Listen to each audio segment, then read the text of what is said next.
पुइलु रे सनाम को जोहर नवा वीडियो रे सनाम को सगुन दाराम बरछिन लहारे मिट्टे वीडियो आड़ा लेआ और ओना वीडियो रे लई सदर हुई लेना नाहा जुवन को अडिगान को बदमाशों कना कटिक कटिक कथा रे छुरी को सबोगोग कना ओना वीडियो लतार रे किछुगान कमेंट सेटे लेना सारी बाडाय सना किदिया इन ओना वीडियो आंजम लेआ ओना दो न्यूज चैनल रे मिट्टन फुटेज नेल कातेन ओना को लई सदर लेआ नोंका नोंका कॉलेज भीतर रे गंडगोल हुई आकना मिट्टन कोड़ा और मिट्टन कोड़ा छुरी सबोग कावदे ओना वीडियो रेगे अनुमान तेगिन लई लेआ नोआ घटना दो कुड़ी खातिर हुई कोआ और ओना कथा गे सरीना इन जहाँ वीडियो आड़ा ले ओना लतार रे कमेंट पढ़ाव पढ़ाव ते मिट्टन कमेंट रे आकोटेना और ओना कमेंट रे ऑल लेना मिट्टन सांताल कुड़ी खातिर बारिया दिकू कोड़ा उड़िया कोड़ा किन तापामा कना और ओना माने दो सांताल कुड़ी को सस्ता कना छतिक कोड़ा को नास्ता कना नो नवा कथा किन लई सदर के और अड़ी भागी कथा किन लई सदर का उनकिन बॉयहा तिकिन और ओना गे सरी घटना दो आयमा गान कमेंट इन चेक किया ओना करे हो बाडायना बाइगन बाड़िया कॉलेज ना घटना कना नोआ दो बारीपदा सुर रे बाइगन बाड़िया मिटन कॉलेज मेना का ओंडे ना घटना कना कुचे ओना एरिया दो कुचे को मेता कना तो ओना कॉलेज रे नोंकान घटना घटाव कना जतो हर को चर्चाया ओना एरिया रे को चर्चाया आर बांग फेसबुक करे भाइरालक कना उनी कुड़िया ᱧᱩᱛᱩᱢ हो भाइरालक कना जहां सांताल कुड़ी उनी सांताल कुड़िया ᱧᱩᱛᱩᱢ हो भाइरालक कना ओना उना डिटेल्स दो हां बइन लिया सांताल कुड़िया ᱧᱩᱛᱩᱢ हो बइन लिया आर बांग आजा अतु दिसम हो बइन लिया नोडे दो हाँ अब पॉइंट कथा बन रपड़ा तो बारिया उड़िया कोड़ा हाँ किन तापामा मिट्टन सांताल कुड़ी खातिर और इन पॉइंट रेगिन रुआल कना सांताल कुड़ी को सस्ता कना छतिक कोड़ा को नास्ता कना सरीगे बहिया मिसी को माने नोंकान हाहड़ा कथा आंजमोग कना अड़ी हाहड़ा बुझे कना माने उयहरते बांग हिजु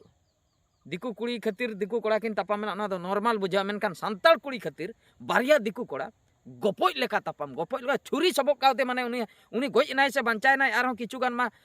उनका को लई कावदिया फोन बड़ा कते जहां उनी माने दिकू कोड़ा अकोय कटक धबी को सेटल दा उनी दो गोज नाय आ सरी कथा से एड़े कथा उना दो बइन बड़ाय जहां को सबक कावदे उनी दो गोज हुया कना बाको लईया आदो उना दो बाबन बड़ाया उना कथा दो बइन रपड़ कना इन्या पॉइंट दो हुई कना सांताल कुड़ी को इदी कते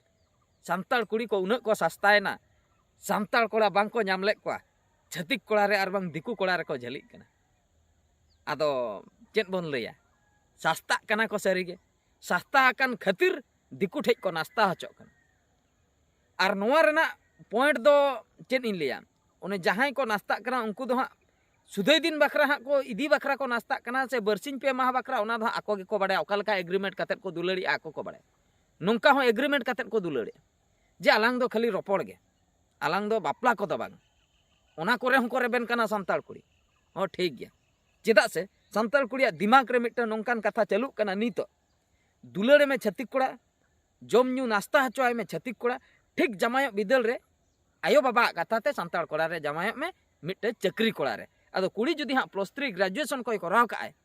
ग्रेजुएशन पढ़ाव काय माने कुड़ी उनी हां चक्री कोड़ा गे हां को नामाया मिट्टे स्ट्रगल ते मजदूर को स्ट्रगल कते साइंटिस्ट को स्ट्रगल कते इंजीनियर को स्ट्रगल कते डॉक्टर को उनी कोड़ा बखरा सांताल कुड़ी मिट्टन भागी ओड़ा नि को पांतेया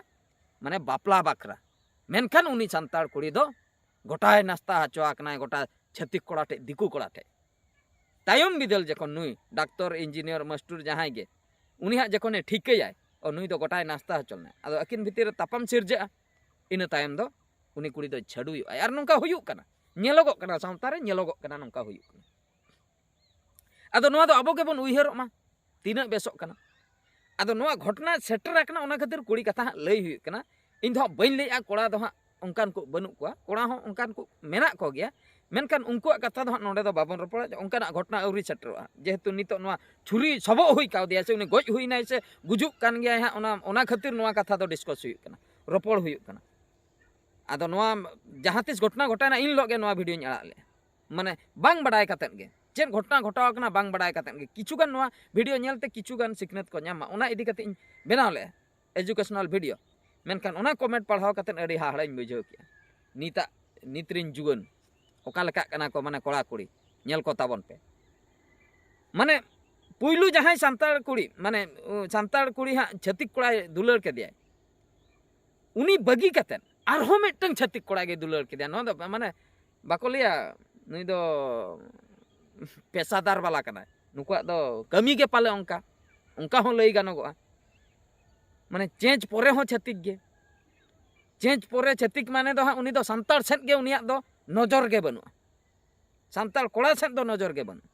हाँ छतिक कोड़ा सला ए दुलाड़े ताहे ब्रेकअप एना उनका मा हुयुग गया इना पोरे सांताल कोड़ा साब केदिया ओना दो मिद सेनते लई गनोआ बांगा सांताल ठेज हो नजर मेना ता बांगा छतिक ब्रेकअप पोरे छतिक ठेन गे उनी ब्रेकअप पोरे आरहों कोई छतिक ठेन माने एक्चुअली नोआ दो कोड़ा कोड़ा किन भूलना मेनखान नोडे दो मास्टर माइंड दो हाँ कुड़ी कनाय मास्टर माइंड दो कुड़ी कनाय कोड़ा कोड़ा किन भूलना तेहन धबे मिटन कथा इन बइन हिड़िन दाड़िया गया इना लाइफ रे उनका घटना घटाव कना कॉलेज टाइम रे उनका के मिटन कुड़ी अडिगान कोड़ा सला खेल किया ओना भितर रे इन हुइन ताहे कना आले दो जतो हड़ गेले भाबी जोंगा कना नुई दो इन सला के लॉबे है मेनखान उनी कुड़ी दो हनी सला होय लॉबे हनी सला हो पार्क के चला कना नहीं सला हो पार्क के चला कना ओकोय हो बाको ठिकाना मुचे रे जखन ले ठिका के इना तेदो आले गेले तपाम हुया कना जतो आले गेले तपाम कना जतो हड़ इना तेदो आदो नुकिना तपाम लेका दो गुजुक धबि दो बांगा एंते खपरी तपाम रोड बंद नो नोका मेनखान ओंडे ओकोय खेल के आय ओंडे दो खेल के आय उनी कुड़ी मास्टर माइंड दो कुड़ी आबो दो बैट बॉल बन साब का मेनखान पुड़िया ओना जो प्लेग्राउंड दो उनी कुड़िया कना आबो दो बन भाबिया बापा बैट बॉलिंग साब के मेन दो प्लेग्राउंड हो इना बांगा उनिया प्लेग्राउंड रे आबो दो बन खेल जोंगा कना बैट बॉल साब काते कथा दो हुयुग कना नोआ बारिया छतिक कोड़े किन तपामना बैकग्राउंड और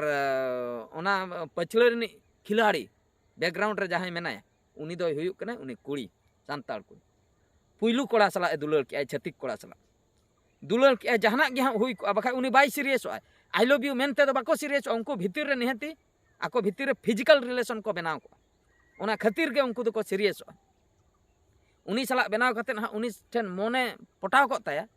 नितो इना परे उनी आर मिटन कोड़ा उनी हो छतिक कोड़ा गे उनी ठे परे उनी सला हो उनका के फिजिकल को जखन नय नेल कादे कि धरा कादे आर उनी ओकारे सहावा सला नुई कोड़ा मेनाय खातिर उनी कुड़ी इन सला बाय रोड़े कोड़ा गिन सबक गजे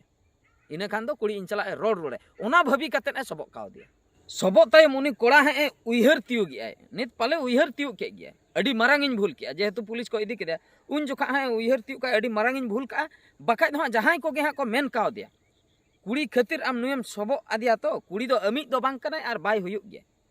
उनिया माइंड जुदी सेट गया नहीं कोड़ा सला हनी कोड़ा सला 50 टी कोड़ा सला इन दुलड़ा मुचे रे एटा कोड़ा ठिन जावा तबे दो उनी दो चिकतेम बदल हचोया उनी दो बाय बदलो आय नो नो कोड़ाय भूल किया आदो कोड़ा माय भूल किया नोआ नोंकान कैरेक्टर दो दिकू कुड़िया हो मेना का सांताल कुड़िया हो मेना का नोआ रे दो नोआ स्टोरी रे दो नोआ खातिर हाहाड़ा बुझे कना जेहेतु सांताल कुड़ी कना छतिक कोड़ा सला ए खेले ताहे ओना खातिर हाहाड़ा बुझेना सांताल कोड़ा सला ए खेल लेखान दो उना हाहाड़ा बाय बुझे ओ सांताल कोड़ा भितिर रे तापाम गपइना किन सीरियस किन दुलड़े ताहे नोंडे दो बड़ायना सांताल कुड़ी मास्टर माइंड मेनते चेदा से उनी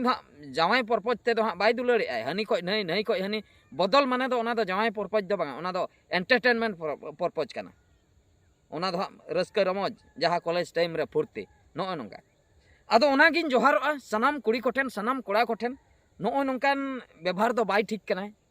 दुलड़ कोपे मी हर सला के दुलड़ कोपे और सांताल कुड़ी मा बेस सांताल कोड़ा हुयन सांताल कुड़ी मिटन कथा गिन लिया बेस्ट किन मेता को आपे दो आपे लेकान कुड़ी के दुलड़ कोपे आपे लेकान मेन दो आबो धरो जो सांताल कास्ट कना बन सांताल कुड़ी के दुलड़ में चेन हो उनका बाधा विघ्न बांग ताहेना उनी के दुलड़ में उनी के सीरियस दुलड़ में उनी के बापला में ओना रे दो उना एटकेटोने बाय ताहेना और जुदी बन भाबिया छतिक कोड़ा दुलड़िया छतिक कोड़ा दुलड़ काते सुक्रिन ताहेना तो नो भूल गया नो भावना दो चेत खातिर इन लैया आमेम जावायना आम जावाय गेसन आमे दुलड़े मिया सपोज इन लैके मेनखान उनको कोड़ा ओड़ा होड़ और जो कुड़ी रिन ओड़ा होड़ तीस रहो सुमदी बाको बालाया दाड़िया उनी छतिक नुई सांताल चिकाते को बालाया बाला सगई बांग बेना ताकवा नको हंडी को नुया हंको हंडी बाको नुया नको ओकारे डंगरी जिल को जमा हंको बाको जमा ओकारे सगई बेना बांग बेना किछु दिन लहार ना कथा इन लैया मिद चांदो गान लहार ना माने बरपदा बाजार चतान रे खूब मारांग मिदटां बिल्डिंग ओड़ा इन नेल किया पे तला बिल्डिंग ओड़ा इन नेल किया पूरा फिनिशिंग आकना अडी भागी फिनिशिंग आकना आदो ओना बिल्डिंग ओड़ा नेल तिन बोलोयना इन ले नोआ अडी भागी ओड़ा कना कुली ᱧᱚᱜ कुइन नोआ ओड़ा रेना दाम तीना माने भाड़ा भाड़ा जुदी मिद हड़े ताहेना उना ओड़ा रेना दाम तीना। अच्छा चला 3 BHK रूम कना चलायनिन मांग बोलोयनिन मिट्टे बूढ़ी ताहे कनाय बोलोयनिन गोटाय आसेन किदिኛय ओड़ा कोय देखाव दिኛय नो नोंका ओना दो माने जस्ट बेनाव कातेन कमप्लीट अकना औरी को ताहेना बेनाव काते माने गोटाय देखाव दिኛय बेनाव कमप्लीट काय आदो कुली किदिኛय कुसिया कना मिन लेኝ होय कुसी दुñ कुसिया कना तिना दाम जेहेतु 3 BHK रूम कना आदो लेया 12,000 टाका दाम 12,000 मिद चांदो रे 12,000 पिया बेडरूम मेना बारिया बाथरूम मेना मिटंग किचन मेना मिटंग हॉल मेना आरो बालकनी मेना साइड रे सामना रे बालकनी मेना का ओना दा सेकंड फ्लोर ना कथाइन लेया सामना रे बालकनी भितिर रे बारिया बाथरूम और पिया बेडरूम मिटंग हॉल आरो मिटंग बोंगा ओड़ा मेना तो नो नोंका काते जेहु 12,000 रूम हिसाब ते दाम दो ठीक गया आदो मुचे रे जखन हा इन हजु कना मेताय कना अच्छा ठीक गया माइंड कुन सेट लेगे जुदी हा जहां तिसिन ताहेन खान तो इन खबरा हजु हजु ते कुलिन कना ए बाबू कटे आंजम में से दिकू कना है दिकू ते के कुलिन कना अच्छा आम दो चिली जाति हड़ कना इन ले जाति कथा मी हड़ जाति कथा कुकली माने उनिया माइंड रे चेत मेना उनिया माइंड रे मेना इन दो आले जाति को गे नोंडे इन दो को एटा जाति को दो बइन दो जाति कथा जुदी कुकली कना आदोኝ मेताय कना इन दो सांताड़ कनी आदोኝ मेताय कना चेन असुविधा गया कि सांताड़ हड़ दो आपे दो बापे दो आचो को माने बापे ताहे आचो को अदले बांगा उनका कथा तो नोंका गिन कुली कि बूढ़ी कना गोटा चंदन पेरे अकना नोंका ते गोटा टिकली को बुस्टुम से चिली बाबणे को से चिली कना को जे गोटा चंदन पेरे अकना आदो ओंडे खनि ठीका किया चानुको जाति कथा कुली किदिन माने जाति इदी कते नुकुआ किछि मेना का मने रे तो ओने उनकान ओड़ा रे जुदी मिटटे सांताल कुड़ी जमायो आय उनी दो बाको टॉर्चर टॉर्चर ते जीवन को इदीते नो नो हुयु कना कथा इन सला नोंकान घटना आइमा गान घटना घटवा कना खाली ओना कथा दो बांगा आइमा गान घटना माने हुड़ू इरुक कुन चलाव कना चदाया कथि ले 2007-8 मसिया ना कथा हुड़ू इरुक कुन चलाव कना जहां दिकु ओड़ा रे हुड़ू ले इर ताहे ने जमा जखन को एमा लिया नो नोंका को शहर गडिया लिया माने नो थरी रे दाकालू परे कि खजड़ी तना एम परे जे नो तीरे साम अमाय बांगा आम अंतरम दुड़ुब को नुई नोते रे थरी रे लुआ मेते नो नोका शहर गडिया माय संगिन का जम हुई परे ओना बाय गितिला आम गेम गितिला गितिल कथा मिद धारे रे देखा मा ओने अंते रे दोय मा ओना थरी दो भीतिर बाय बोलो हचो आमे जेहेतु आमेम जम का ताहे मा कुडम चेरम ताहेना आकवा बेडरूम रे तो बांगा कुडम चेर आइमा गान मेना को नो नोंकान को मेना को जाति सांताल दो अडी को हिरके को और ओने उनकान घटना घटा कान तुलुई सांताल कुड़ी छति कोड़ा सला दुलर दुपलर चेन एम लेया नो नो तायम मिदल रा मेदा गे मेना जुदी छति कोड़ा रपे जमाय तो सारी कथा कान गया हो नोंका हुन लेया 99% दो सारी कना 1% केस रे ओना को आलादा गया मिमिटंग उनका को जमाया कना बेस रे पाले मेना 1% कथाइन लेया मेनखान मैक्सिमम 99% दो टोटल बेस रे बन नो नोंका कथा कमेंट कते बड़ाय चुन तबन पे आपिया राय सांताल कुड़ी को सस्ता कना छतिक कोड़ा को नास्ता कना नोआ चेतान रे चेन आपे पे उयहर नो वीडियो दो नोतरिन मुचेन के आर मिटे वीडियो रे बन नेपेला मुचे रे सनम को गड जोहार।